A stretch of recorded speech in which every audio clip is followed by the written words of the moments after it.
বিগত সরকারের আমলে দুর্নীতির বিরুদ্ধে জিরো টলারেন্স নীতি ঘোষণা করা হলেও ২০২৩ সালে বিভিন্ন প্রতিষ্ঠানে কেমন দুর্নীতি হয়েছে তা প্রকাশ করেছে ট্রান্সপারেন্সি ইন্টারন্যাশনাল বাংলাদেশ।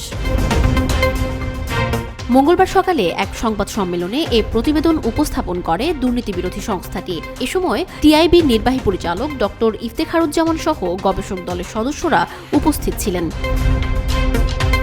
টিআইবির খানা জরিপের ফলাফল অনুযায়ী ২০২৩ সালে সার্বিকভাবে দুর্নীতি শিকার ৭০.৯% খানা এবং ঘুষের শিকার ৫০.৮% খানা। সর্বোচ্চ দুর্নীতি ও ঘুষের হার পাসপোর্ট, বিআরটিএ এবং আইনশৃঙ্খলা রক্ষাকারী বাহিনী। ২০২৩ সালে সার্বিকভাবে খানাগুলো গড়ে ৫,৬৮০ টাকা ঘুষ বা নিয়ম বহির্ভূত অর্থ দিতে বাধ্য হয়েছে। গড় ঘুষের পরিমাণ সবচেয়ে বেশি বিচারিক সেবা, ভূমি সেবা ও ব্যাংকিং খাতে।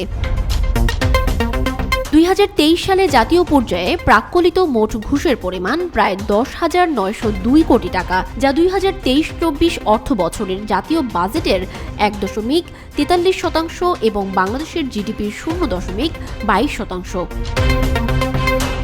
টিআইবির খানা জরিপের তথ্য অনুযায়ী ২০০৯ থেকে ২০২৪-এর এপ্রিল পর্যন্ত সেবা খাতে জাতীয় পর্যায়ে মোট ঘুষের ন্যূনতম প্রাক্কলিত পরিমাণ ১,৪৬,২৫২ কোটি টাকা।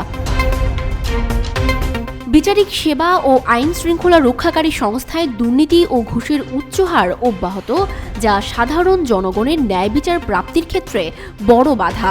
অন্যদিকে ভূমি সেবা, পাসপোর্ট, জাতীয় পরিচয়পত্র এবং বিআরটি এর মতো সেবায় উচ্চ দুর্নীতি ও ঘুষ বিদ্যমান, যা মানুষের দৈনন্দিন জীবনে প্রয়োজনীয় ডকুমেন্টস সহ সেবা প্রাপ্তির অধিকারকে বাধাগ্রস্ত করছে।